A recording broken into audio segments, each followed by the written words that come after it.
É, eu queria entender por que, que o despertar ele é tão difícil, por que, que ele é tão difícil das pessoas compreenderem a importância, ou como ele é feito, como ele é acessado.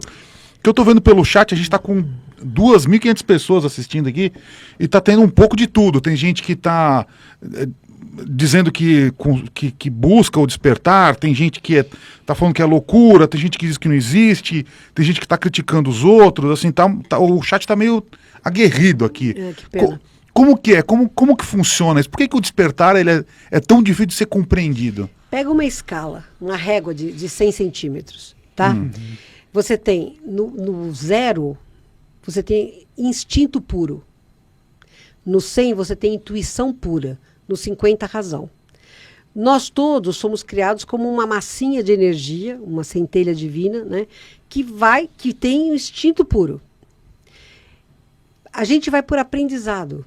Então, no instinto, você quer sobreviver. A única coisa que você tem é sobreviver. Para sobreviver, você tem que dominar o meio. Então, você trabalha todas as facetas do egoísmo. Não importa o que você tenha que fazer, você tem que sobreviver. E para isso, você precisa dominar o meio. À medida em que você se desloca na direção dos 50, vai ficando cada vez menos importante você só sobreviver. Quando você chega nos 50, você fala, puxa, eu queria viver, quero experimentar um pouco mais. A razão passa a ser maior do que o instinto. É quando você começa definitivamente a caminhar, é quando você desperta. A humanidade da Terra hoje está entre 25 e 30. Então nós temos uma predominância de instinto, porque a maioria sobrevive, a minoria vive. Mas a maioria de nós apenas sobrevive. É os 58%. Tá? Mas nós estamos caminhando em direção de 50%. Quando a gente atinge 50, a Terra é um planeta de regeneração pleno. Até lá ainda tem muita água para rolar.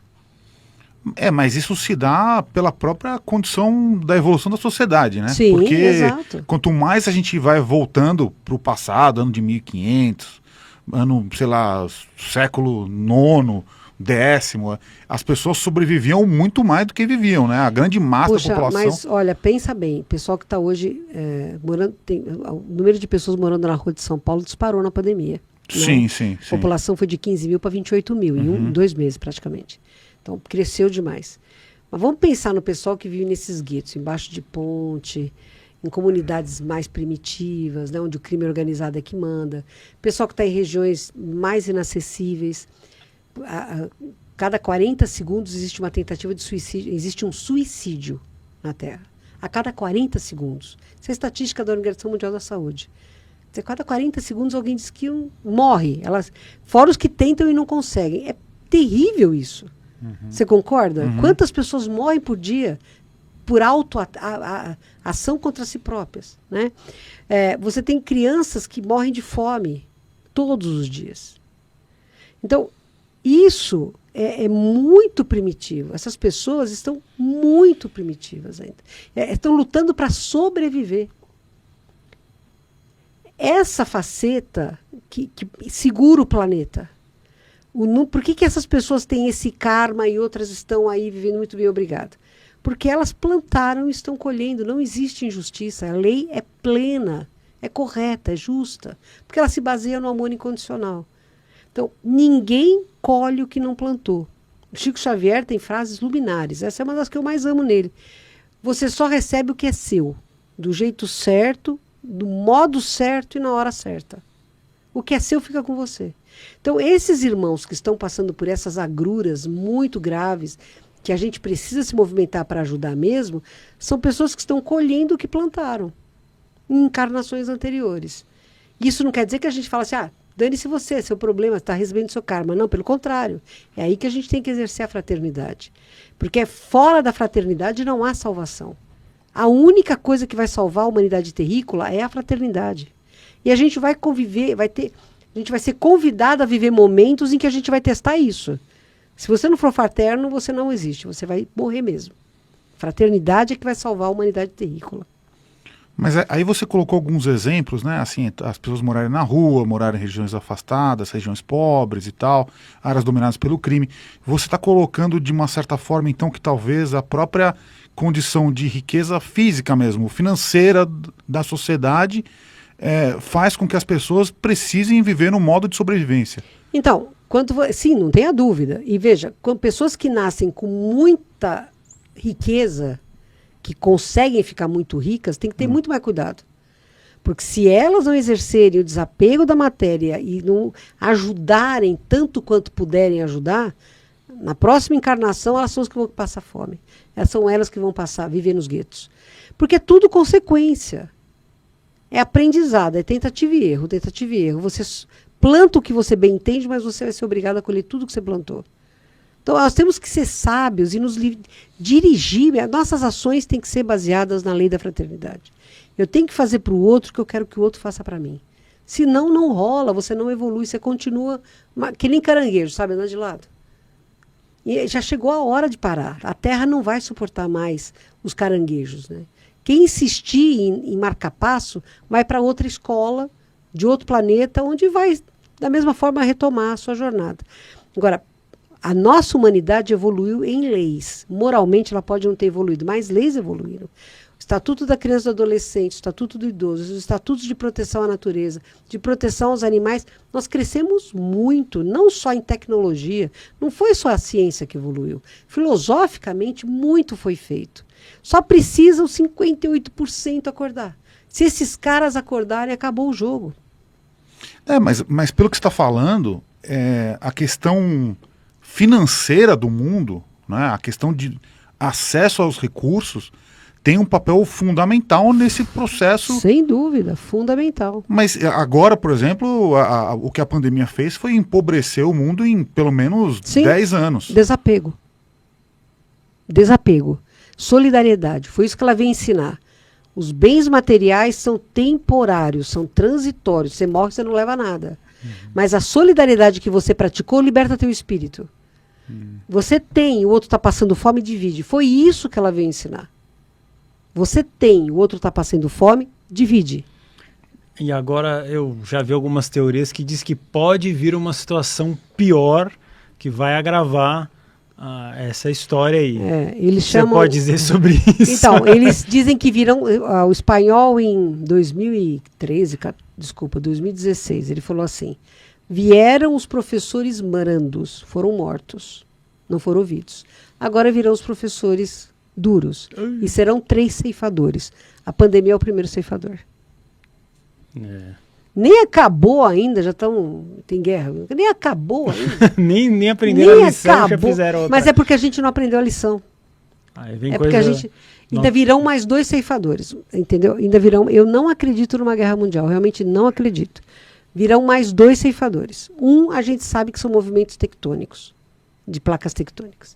O outro, sei lá, pode ser uma terceira pandemia, uma outra pandemia. Que o espanhol e a chilena falam desde 2014 de pandemias. Desde 2014. E vai acontecer. Mas então vai ter um caso aí que vai ser terremoto.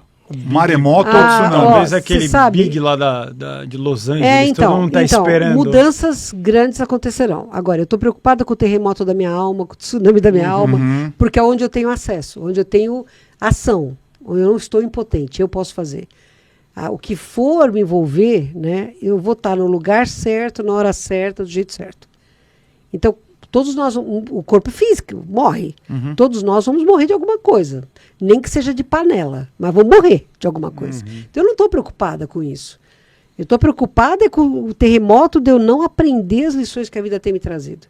Eu estou preocupada com o tsunami das minhas emoções que me levam a não ser um ser harmônico. Isso eu tenho controle, isso eu posso mudar. Porque se acontecer um terremoto, eu não tenho ação sobre isso. Que vai acontecer? Vai acontecer sim. O mapa da Terra vai mudar significativamente. E você conseguiria nos orientar em como lidar com o tsunami das emoções, da nossa guerra interna? Então, é isso que é o autoconhecimento, né? Você só sabe que a tua casa tem um cano furado quando ele mancha a tua parede. Então, o que é que te irrita no outro? O que mais te irrita no outro? É o que está em você. Essa é a primeira sacada. Nossa, eu não suporto a pessoa mentirosa. Você está mentindo. Você mente. Analisa. A gente não tem que ser carrasco conosco, a gente tem que ser misericordioso conosco, mas não pode ser cúmplice. Quer dizer, você sabe que você tem um defeito, Começa a trabalhar esse defeito. Precisa resolver tudo numa encarnação só. Você não vai conseguir. Evolução não é sorrisal, que você joga no copo e ele dilui. Isso é bobagem, não é solúvel. Ela é paulatina, ela é gradativa, mas você tem que trabalhar definitivamente para obtê-la. Então, o que você considera ser o seu pior defeito? Ah, eu torço pro Palmeiras. Então, filhinho, começa a olhar para outros times. Vai devagar, você chega lá. Eu sou palmeirense, por isso que eu posso falar sem problema nenhum. Mas você tem que saber o que te incomoda em você e começar a trabalhar para você vencer um. Vencer um, mudou uma coisa, pô, já ganhou a tua encarnação, começa para o outro agora. Vai para outro campo. É assim que a gente evolui. Autoconhecimento, conhecimento e prática do bem. São as 3 ferramentas que a gente precisa. Tá, então, se você pudesse colocar aqui alguma lição prática para as pessoas que estão em casa, que estão assistindo, que estão interessadas em despertar, em trabalhar o autoconhecimento, o que você colocaria, então, assim, a primeira coisa que essa pessoa tem que fazer para buscar o despertar? Se olhar no espelho. Tem eu faço muito com os meus pacientes isso. Eu faço para eles fechar os olhos e tentar se visualizar o rosto com perfeição de detalhes. A minoria consegue. Então, se olhe bem dentro dos seus olhos e pergunte o que é que em mim me incomoda. O que é que me rouba a felicidade? Nunca são os outros. Ninguém me faz feliz. Ninguém me faz infeliz. Eu faço. Assuma a responsabilidade por você, pelos seus acertos e pelos seus erros. A partir desse instante que você assume as rédeas da sua vida, você começa a despertar. E aí, o que você tem que mais te incomoda? O que você não gostaria de ser? Começa a trabalhar nisso para deixar de ser. É ativo mesmo, é racionalizado mesmo. No início é razão, aí chega uma hora que passa a ser reflexo condicionado. A gente erra por reflexo condicionado e a gente se ensina a acertar por reflexo condicionado. É difícil? É claro. Se não fosse, todo mundo era angélico. E os anjos estão lá e nós estamos cá. E você acha que esse mesmo processo pode fazer parte de uma... Ou pode constituir, de repente, uma cura física de um problema? Eu tenho certeza disso. Todas as doenças advêm de erros que nós temos emocionais. Todas. Caiu um lenço aqui. Todas as doenças advêm de erros meio estranho. Meio estranho. Acontece. Anômalo. Todas as doenças advêm de erros emocionais que nós temos. Eu tive câncer. Em 2019, eu sempre tiro férias em março, o doutor Espel falou assim para mim, tire uma semana a menos e volte para fazer uma colonoscopia. Falei, tô com câncer. Fui de férias, deixei o exame marcado, fiz pimba, tava lá o danadinho. Primeiro, eu, lógico, né, sou médica, fiz todos os exames, já levei para o colega de turma, os exames prontos, né? E ele olhou, ele falou, Mônica, você já é o estadio mais alto, né? Não tem muito o que fazer, para você o tratamento é só paliativo e tal. Eu falei, você sabe que eu tenho responsabilidades, você acha que quanto tempo eu tenho antes de ficar incapacitado? Ele falou de 6 meses a 1 ano. Eu falei, cara, 6 meses a 1 ano. Qual câncer que era? Era um câncer de intestino. Câncer de intestino. Aí eu falei, 6 meses a 1 ano, não, era barra pesada, né? Aí eu estava trabalhando, a Sheiliana falou assim para mim, converse com a fulana, uma colega médica, eu tinha uma equipe de 400 médicos que eu gerenciava, converse com a fulana e peça a indicação de um oncologista. Eu falei, hoje é um dia que ela não vem aqui, hoje é quarta-feira, ela não vem aqui, eu só vou ver ela semana que vem e eu não quero que ninguém saiba que eu estou com esse problema, porque eu quero trabalhar enquanto eu puder. Eu estou no banheiro, lavando a mão, a menina entra atrás de mim, eu falei, o que você está fazendo aqui hoje? Ela falou, não sei, eu estava indo para casa, apareci aqui, vou tomar um café. Eu falei, tá acontecendo um caso assim, assim, assim, você tem alguma onco para indicar, porque ela trabalha na Beneficência Portuguesa? Tem, uma médica fantástica, realmente maravilhosa. Ela ligou para a colega, no dia seguinte eu estava na colega com todos os exames. Ela olhou, né, mesmo parecer ter 4, né? Eu falei, olha bem para mim, você acha que eu sou um caso terminal? Ela falou, não acho. Vamos biopsiar o meu pulmão? Eu falei, vamos biopsiar o pulmão. Eu acho que não é metástase que eu tenho no pulmão. Biopsiou, não era metástase, era inflamatório. Aí eu saí de um caso terminal para um caso curável.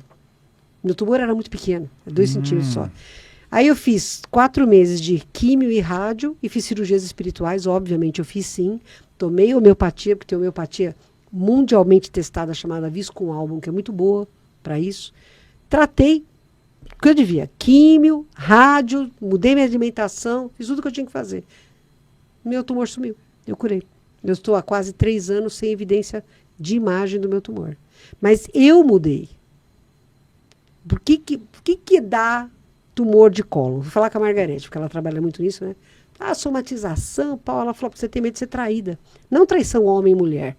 Traída no sentido maior, né? De ser traído em ideologia, em filosofia e tal. Você tem que mudar, você tem que começar a confiar. Você não confia, você não se entrega. Você não olha nos olhos das pessoas. Eu falei, cara, é verdade, né? Eu não olho ninguém nos olhos. Eu tenho Asperger, né? Eu comecei a mudar isso, trabalhar isso. Então, o tumor veio para me alertar de uma coisa patética, porque eu sempre preguei a fraternidade e eu estava sempre com o pé atrás. E o tumor veio e me ajudou a vencer isso. Na hora que eu compreendi, eu fiz todos os tratamentos que eu tinha que fazer, mas eu tinha que tomar 2 anos de quimioterapia. Eu tomei 4 meses. E até hoje o tumor não voltou. Se voltar é porque eu voltei a ter erro. Né? Mas me ajudou a despertar. Então, mesmo as doenças autoimunes, que são doenças em que você se auto-sabota com uma intensidade extremada, você bate, você pega o chicotinho e fica se batendo, né? A doença autoimune é terrível. Estas doenças são as que mais facilmente respondem ao tratamento de terapia, além do tratamento médico, que você não deve abandonar, mas com uma terapia de autoconhecimento. Porque à medida em que você vai se perdoando, vai tirando a culpa de cima de você, você vai vencendo o autoimune. Ela vai continuar lá, só que ela fica dormente. Nós temos muitos casos com resposta extremamente positiva com isso.